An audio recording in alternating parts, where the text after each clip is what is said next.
Hebreus capítulo 11, vamos ler o versículo 1.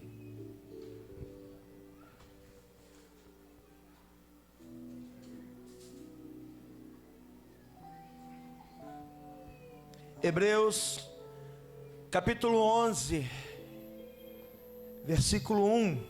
E à medida como for encontrando, façam como meu irmão Danilo e muitos outros já estão fazendo. Ponha-se de pé para nos acompanhar. Obrigado, meu amigo. Na leitura desse texto de Hebreus capítulo 11, versículo 1.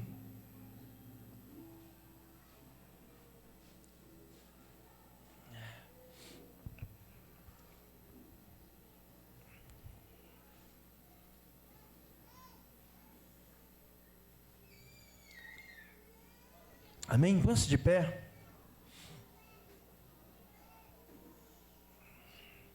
Assim diz a palavra do Senhor. Hebreus capítulo 11, versículo 1 diz assim: Ora, a fé é o firme fundamento das coisas que se esperam, é a prova das coisas que se não veem. Mais uma vez, ora, a fé é o firme fundamento das coisas que se esperam, é a prova das coisas que se não veem. Te louvo, Senhor, por tua palavra, que agora vamos ministrar a tua igreja, segundo aquilo que o Senhor falou no nosso coração. Nos abençoe, que essa palavra seja, Senhor, a semente lançada no coração da tua igreja, que vai dar frutos 30, 60 e a 100 por um, em o nome de Jesus, amém.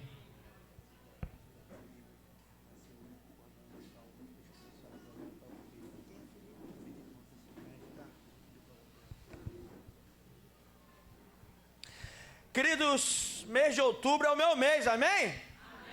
Amém. Esse mês eu fico mais velho. Jaqueline, é o meu mês porque eu fico mais velho. E esse mês Deus tinha tocado no nosso coração para a gente falar sobre fé.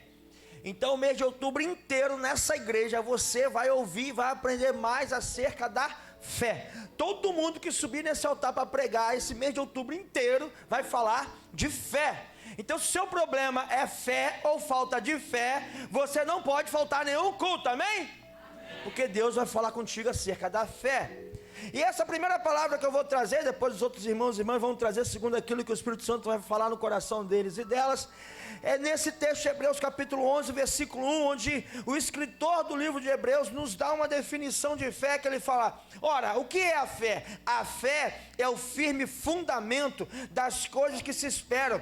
A fé é a prova das coisas que se não veem. E aí eu fui me debruçar em cima desse versículo, que é uma frase, e tem muito ensinamento que a gente pode tirar daqui. Eu quero compartilhar algumas coisas com você hoje, especialmente hoje, um dia tão importante para mim, para você, para a nossa nação, para a vida da igreja nesse país. Nós precisamos exercitar a nossa fé, amém? Então, querido, o escritor de Hebreus vai dizer: o que é a fé? A fé é um firme fundamento. E isso é lindo e maravilhoso, porque na igreja metodista, no ano de 2022, o tema é fundamento. Não, fundamento. Fé é em outubro aqui na nossa igreja, mas na nossa denominação, o ano inteiro, estamos falando sobre fundamento. E a fé é um fundamento. E você já ouviu falar muito sobre fundamento e vai ouvir mais um pouquinho, amém? Falar sobre fundamento. O que é fundamento? Fundamento é base, fundamento é alicerce, fundamento é sustento, fundamento é segurança, né? O fundamento é aquilo que está nesse lugar e ninguém está conseguindo olhar onde ele está, mas todo mundo sabe que aqui ele está, amém ou não amém? Você sabe que para esse edifício está edificado, ele está edificado sobre um fundamento, sobre uma base, sobre um alicerce que lhe traz segurança e que sustenta essas colunas, esse teto de pé. Então fundamento é aquilo que me dá base, fundamento é aquilo que ninguém vê, mas todo mundo sabe que está lá. Fundamento é quando olhamos, como eu disse, para um edifício de pé, a gente sabe que aquele edifício está de pé por causa de um fundamento que eu não estou vendo. Então, para eu e você permanecermos de pé na presença do Senhor, temos que estar fundamentados, baseados, alicerçados nele. E a fé é um firme fundamento, sem o qual a gente não consegue ficar de pé, porque a fé é fundamento, a fé é base, a fé é alicerce. E se a base, o alicerce sustenta o prédio de pé, a fé me sustenta de pé. Olha para a pessoa que está do seu lado e fala assim: ei, a fé te sustenta de pé, e a falta dela te faz cair. Porque a fé é fundamento, é base, é alicerce, é segurança, é sustento. Isso é a fé. Aleluia. A fé é fundamento, a fé é sustento, a fé é segurança, a fé é base, a fé é alicerce. Então o escritor de Hebreus fala assim: o que é fé? Fé é fundamento, fé é o que me mantém de pé. Fé é a minha segurança, ela é o firme fundamento, porque existem alguns fundamentos que estão fundamentados na areia, mas ela é o firme fundamento, como a Beth bem chamou a atenção aqui, porque está fundamentada em Cristo, que é a rocha. Aleluia. Então ela é o firme fundamento, ela é que nos sustenta, ela é que nos mantém de pé, ela é a fé. É ela quem fundamenta aquilo que eu espero. Então olha só, é o firme fundamento das coisas que se esperam. Então a fé é o fundamento daquilo que eu espero. Como por exemplo, acabamos de consagrar as alianças do Anderson e da Raquel. Eles esperavam, a Raquel esperava por isso, o Anderson foi movido pelo Espírito Santo por isso, e a fé os trouxe para o altar hoje e consagramos a aliança, porque a fé fundamentou esse propósito.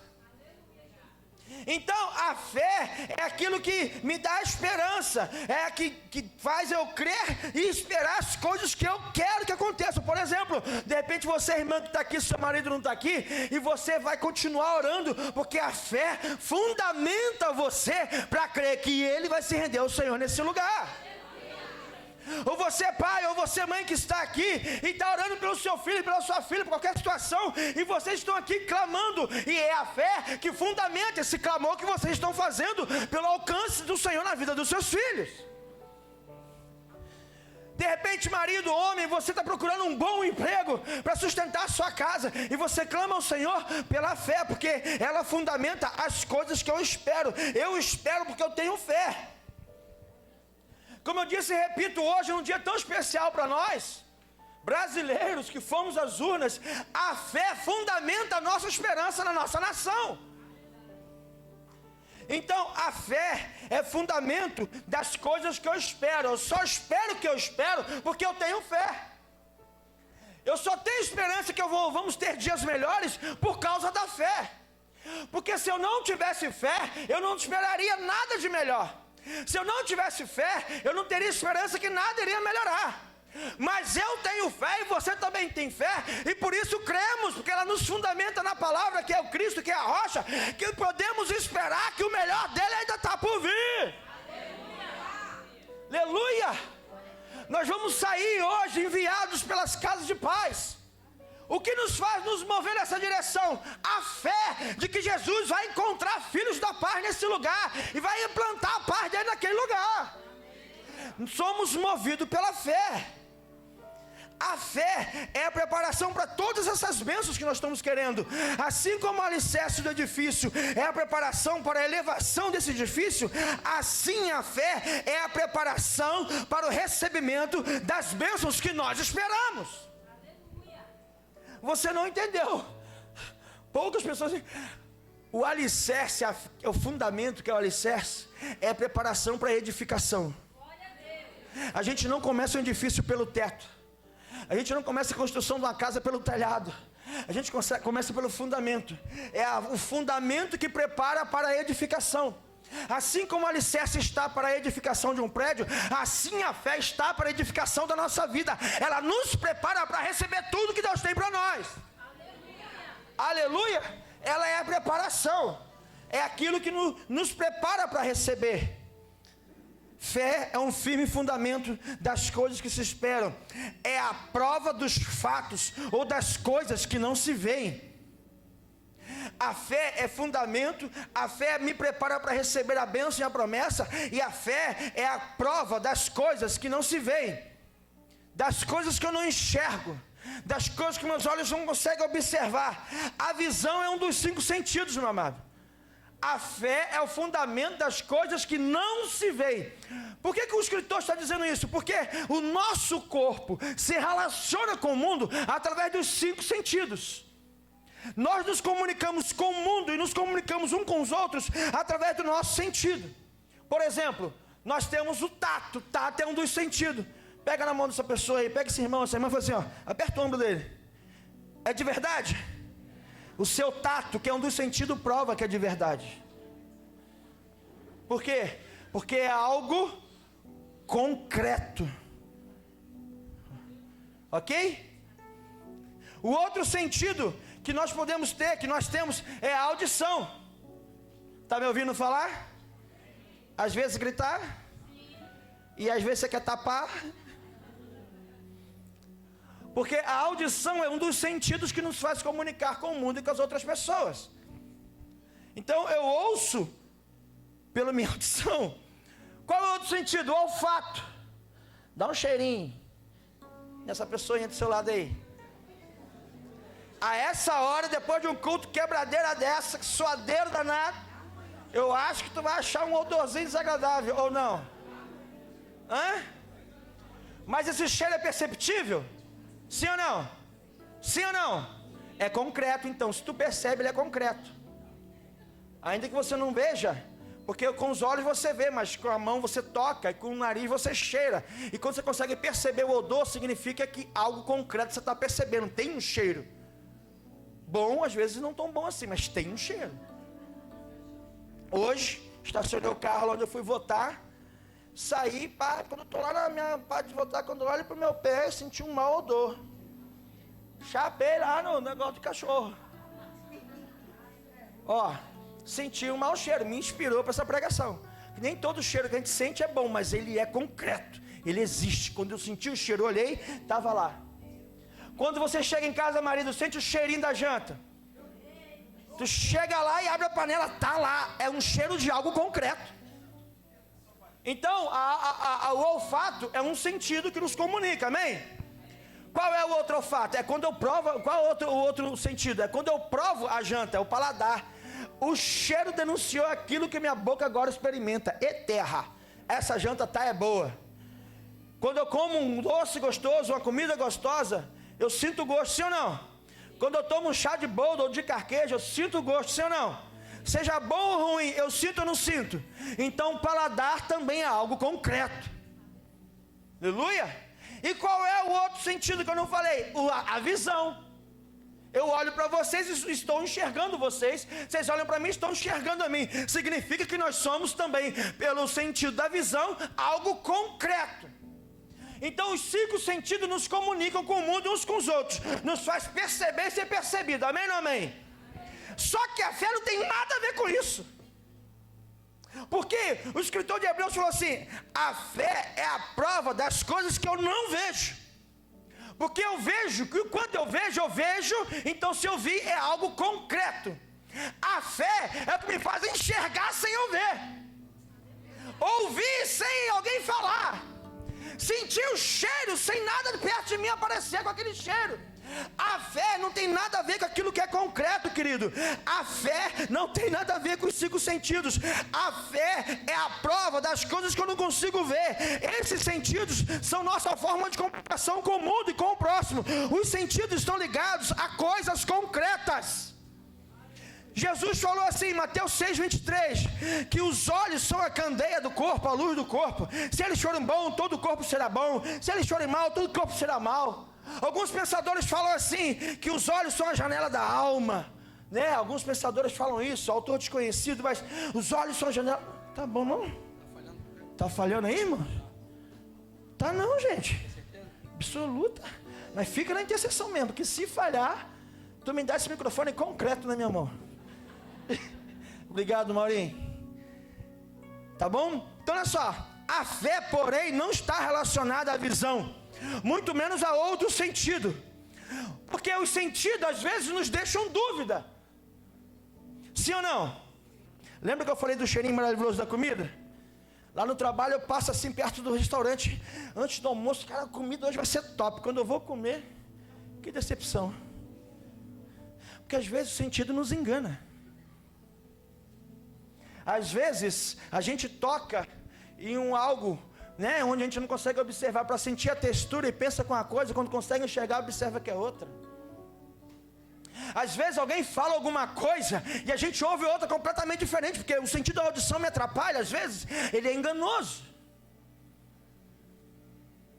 Às vezes eu olho para uma coisa, enxergo uma coisa, mas a minha visão pode ficar distorcida, prejudicada. E quando eu tiro meu óculos, a minha visão não é tão boa assim. Esse sentido não funciona para a fé, porque ele pode ser corrigido, ou se o grau estiver errado, distorcido. Porque se eu tiro o óculos, vou dirigir, parece que estou arrastando o bumbum no chão. Quando eu boto o óculos, parece que eu estou dirigindo um ônibus, eu fico lá no alto, porque o óculos distorce, ou corrige. Então, todos os sentidos podem nos enganar também. Todos os sentidos estão ligados às coisas concretas e podem nos enganar. Só que o escritor dos Hebreus falou que a fé não tem nada a ver com aquilo que é concreto. Quando ele fala que é a prova das coisas que não se veem, ele fala que a fé, porém, não está relacionada à visão, muito menos a algum outro sentido. Os sentidos nos deixam com dúvidas, como eu disse. A fé não deixa dúvida. Ela é a prova das coisas que não se veem, porque ela se baseia na palavra de Deus. Ou seja, fé é aquilo que eu sei que é verdade, mesmo que eu não consiga provar com os meus sentidos. A fé, ela não é material, concreta, no sentido de eu poder tocar, cheirar, sentir. Não. Enxergar. A fé, ela se torna concreta quando em mim aquilo gera algo espiritual no meu coração, que ainda que meus olhos não vejam, eu sei, vai acontecer. E se concretiza, se materializa. A fé é trazer para o mundo natural aquilo que já foi gerado por Deus no mundo espiritual. Aleluia! Está conseguindo me entender? Amém ou não? Eu estou tentando explicar aquilo que com as palavras não consigo. Por que eu não consigo explicar com as palavras? Porque a fé não é provada pela retórica, pela eloquência, pela oratória. A fé, né, pela teoria. A fé, ela é vivida na prática. Porque tem muita gente que é muito boa de gogó, fala pra caramba, tem uma eloquência, é bom, né? É bom de oratória, mas tu não vê nada de prática acontecendo. A fé não se prova pela eloquência do pregador, ou pela falácia daquele orador, ou pela boa retórica daquele homem ou aquela mulher. A fé se prova pela prática de vida. Olha o que Tiago falou, capítulo 2 de Tiago, acompanhe comigo. Tiago 2, do 14 ao 18, fala assim, presta bastante atenção. Meus irmãos, que adianta alguém dizer que tem fé, se ela não vier acompanhada de ações? Será que essa fé pode salvá-lo? Por exemplo, pode haver irmãos ou irmãs que precisam de roupa e que não tem nada para comer. Se vocês não lhes dão o que eles precisam para viver, não adianta nada dizer que Deus os abençoe, visto a casar e comam bem. Não adianta. Portanto, a fé é assim: se não vier acompanhada de ações, é coisa morta. Mas alguém poderá dizer: você tem fé e eu tenho ações. Eu respondo, né? Tiago está falando, eu respondo. Então me mostre como é possível ter fé sem que ela seja acompanhada de ações.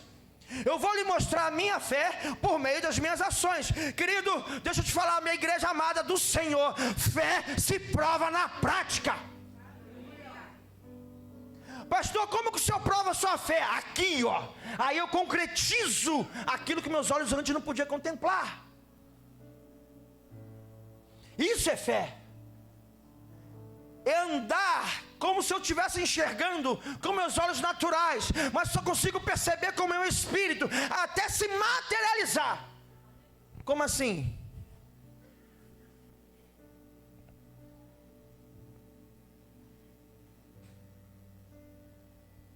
Fevereiro de 2016, eu, Nando e João entramos por esse lugar pela primeira vez. Pedro não estava, acho que estava em Resende ainda, não sei. Entramos ali, passamos a ponte, viemos visitar a igreja para onde nós fomos nomeados e enviados, para conhecer o pastor, conhecer a igreja aqui, o local. E Todo mundo percebe que quando a gente vem na ponte, tem uma pequena curva antes da esquina ali, que nos faz não ver a ponte daqui para lá e vice-versa, correto? Quando a gente fez aquela curva, a rua estava muito cheia de crianças. Deus falou assim no meu coração: só lancem as redes, que o restante eu faço. Quem estava aqui, quando a gente chegou sabe, quem acompanha a gente há muito tempo aqui sabe, quem veio com a gente sabe. Nós tínhamos 12 frequentadores dessa igreja. Olha isso aqui. Isso é fé. Isso é fé. Agora os meus olhos podem contemplar e a minha mão pode tocar aquilo que meu coração creu quando Deus falou: é só lançar a rede. Porque a fé nos leva para a ação prática. Não adianta eu dizer que sou um homem cheio de fé e eu não tenho vida prática de fé. Amém? Então assim, a fé é prática, é vivida na prática. Irmãos, eu disse e repito, eu posso explicar a fé para você de uma maneira maravilhosamente bem, mas se eu não viver, ela, segundo o Tiago falou aqui, ela é morta. As obras não me salvam, amém? As obras não me salvam, mas a fé faz eu fazer obras. Aleluia! É a fé quem faz isso. Assim, a fé é prática. Outra coisa, a fé é desafiadora. Fala, a fé é desafiadora. Quem aqui quer aumentar a fé? Levanta a mão. Não, levantar a mão aqui na igreja é assim, ó. Se prepare para o desafio. Ainda mais nós que vamos sair para as casas de paz. A fé é desafiadora. Mateus capítulo 14, a partir do verso 22, fala assim: logo em seguida, Jesus insistiu com os discípulos para que entrasse no barco, fosse adiante para o outro lado, enquanto ele despedia a multidão. Tendo despedido a multidão, subiu sozinho ao monte para orar. Ao anoitecer, ele estava ali sozinho. Mas o barco já estava a considerável distância da terra, fustigado pelas ondas, porque o vento soprava contra ele. Fala para o seu irmão assim: ei, sempre vai haver vento contrário. Alta madrugada, Jesus dirigiu-se a eles andando sobre o mar. Quando eles o viram andando sobre o mar, ficaram aterrorizados e disseram: é um fantasma, e gritaram com medo. Mas Jesus imediatamente lhes disse: coragem. Fala assim: coragem. Sou eu. Jesus disse para eles: não tenham medo. Senhor, disse Pedro, se és tu, manda-me ir ter ao teu encontro por sobre as águas. Versículo 29, Jesus disse: venha. Respondeu ele. Então Pedro saiu do barco, andou sobre as águas e foi na direção de Jesus. Tenha fé, irmã. Tenha fé. Agora é fé. A fé é desafiadora, por quê? Porque os discípulos estavam num barco. O barco é vida. Os discípulos estavam num barco, o barco é açoitado pelas ondas. Vento contrário sempre vai haver. E os discípulos estavam num barco. E aí Jesus veio enquanto o barco estava sendo açoitado pelas ondas. Os discípulos ficam com medo, pensando que era um fantasma, porque quando eu estou com medo, a resposta da minha oração parece que não é resposta de oração. Você entende isso? Jesus vinha porque eles estavam clamando por socorro. O socorro que Jesus chegava, eles enxergavam o fantasma, não enxergavam o Salvador. Isso é outra pregação, só para você entender o que o medo faz. E aí, quando Jesus fala assim: não tenham medo, sou eu. Aí Pedro fala: se é o Senhor, manda eu ir ter contigo. Jesus falou assim: vem. E o vem é o desafio. O vem é o desafio. Porque qual era o desafio? Pedro, ainda que estivesse sendo açoitado pelas ondas, estava no barco. E Jesus estava nas ondas, irmão. E Pedro aceitou o desafio. Falou assim: fé é desafiadora. Quando Pedro desceu do barco, ele não afundou, tu sabe disso? E ele começou a andar sobre as águas. E ele venceu pelo desafio o aumento da sua fé. E ele surfou nas ondas que antes açoitavam o barco da vida dele. Agora as ondas estavam debaixo do pé dele, porque ele teve fé. O Senhor falou: vem, como disse José na nossa célula. Sobre essa palavra Pedro andou. A palavra vem de Jesus, foi a prancha de Pedro para ele surfar as ondas que o perseguia e que maltratava o barco da vida dele. Você vai ser desafiado na casa de paz. Você vai ser desafiado a ter fé. E fé é sair do barco, onde parece que está tudo mais ou menos bem, ainda que do lado de fora esteja mal, e você vai ter que ter fé para ir para onde parece estar pior. Só que cada passo que Pedro dava, querido, cada passo que Pedro dava naquilo que parecia ser pior, ele se aproximava mais de Jesus. Quando a sua fé é desafiada e você topa o desafio, você se aproxima de Jesus. Aleluia. Fala, então, fé é prática, fé é desafiadora e fé desenvolvida. Êxodo capítulo 14, tu vai ver a partir do versículo 15, o Senhor fala: o Senhor disse a Moisés: por que você está me pedindo ajuda? Diga ao povo que marche. Verso 16: levante o bastão, estenda sobre o mar, a água se dividirá e os israelitas poderão passar a terra seca. Versículo 21, Moisés estendeu a mão sobre o mar e Deus, o Senhor, com um vento do leste muito forte, fez com que o mar recuasse. O vento soprou a noite inteira e fez o mar virar terra seca. As águas foram divididas. Versículo 22. E os israelitas passaram pelo meio da terra seca, com muralhas de água dos dois lados. O que está acontecendo aqui? Moisés então saiu do Egito, saiu lá depois das 10 pragas. Depois Faraó vem perseguindo ele. Chegou diante do mar vermelho, não tinha como passar. E aí atrás vinha o exército de Faraó. E ele foi lá falar com Deus, que o povo começou a pedir socorro. E Deus falou assim: por que você manda vindo clamar a mim? Manda o povo marchar. Marchar para onde? Se eu estou vindo aqui orar, porque não tem mais para onde marchar. Pega o bordão que está na tua mão, só toca ali no mar, que o mar vai abrir. Só que eu falei que fé é desenvolvida, por quê? Porque quando Moisés chega aqui, ele não começa aqui a experimentar o milagre da fé. Quando Moisés chega nesse episódio aqui, esse bordão que ele pega para tocar no mar, já tinha virado cobra no deserto quando o Senhor chamou ele. A mão de Moisés tinha ficado leprosa, sido curada lá quando o Senhor chamou ele. Moisés já tinha visto as 10 pragas acontecerem, quando o Senhor levou ele para livrar Israel. E agora ele estava diante do maior desafio da vida dele: passar por aquele mar. Você percebe que foi um desenvolvimento de fé? Um desenvolvimento de fé. Você quer orar para o paralítico levantar, mas você nunca orou para uma dor de cabeça de alguém passar. Você quer orar para o defunto levantar, mas você nunca orou para algum encravado de alguém sarar. Você quer orar para ver restauração de matrimônio, mas você nunca orou por outra coisa que parece menor. Fé desenvolvida. Deus pode fazer no estalo da forma que Ele quiser? Pode, mas normalmente a gente vê na Bíblia a fé desenvolvendo-se na vida daqueles que Deus levanta. Então fé é exercício de desenvolvimento, amém? E fé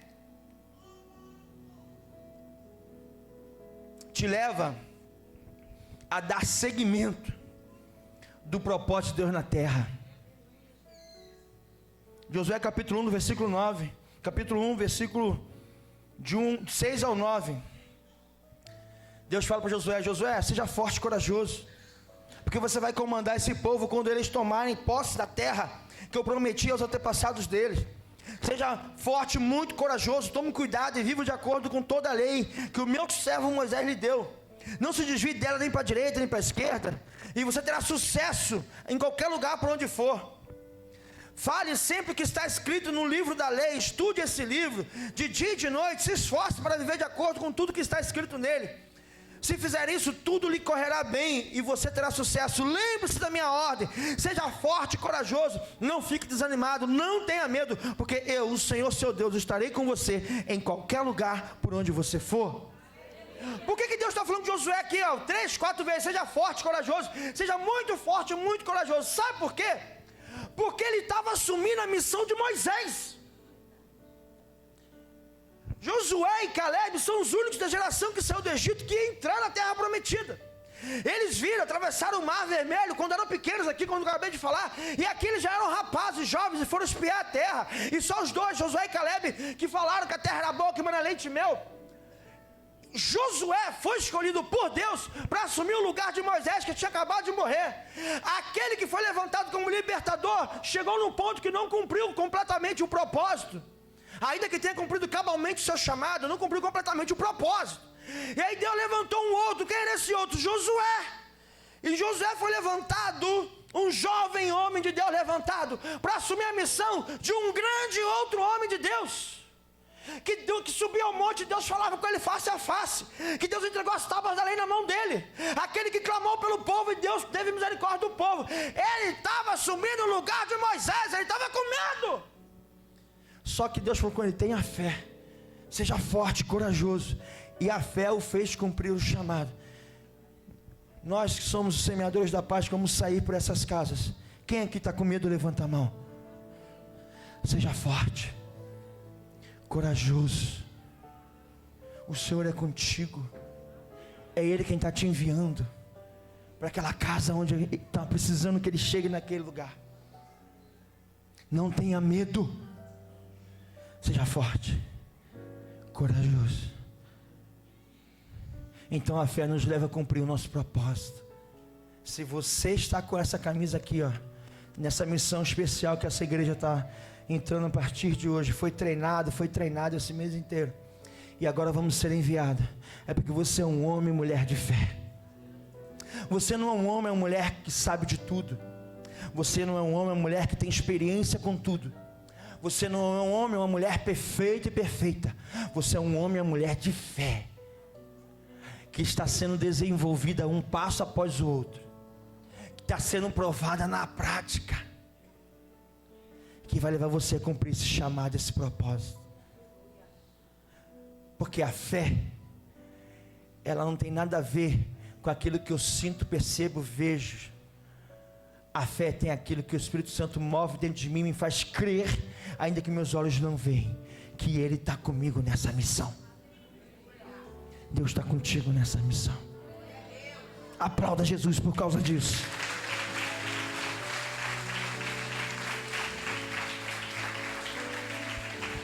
Ele está com você, Ele está com a gente.